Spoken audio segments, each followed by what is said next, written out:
Ready to ditch those default fonts and inject some serious personality into your Wix website? First, head over to your Wix editor and locate the design menu on the left-hand side of your screen. Click on it.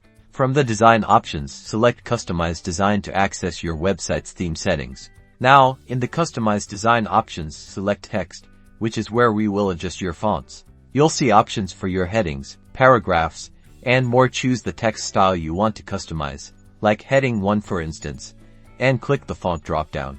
Scroll all the way to the bottom of the font selection menu and click the Upload Font button. This is where the magic happens. A window will pop up prompting you to upload your font file. Make sure your font is in either TTF or OTF format. Select your font file and click Open.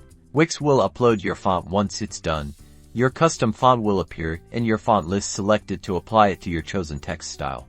Voila!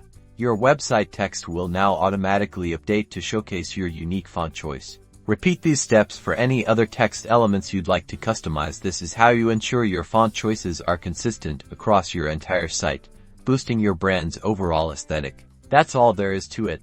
Now go forth and unleash your creativity with custom fonts on your Wix website. Don't forget to like and subscribe for more awesome Wix tips and tricks.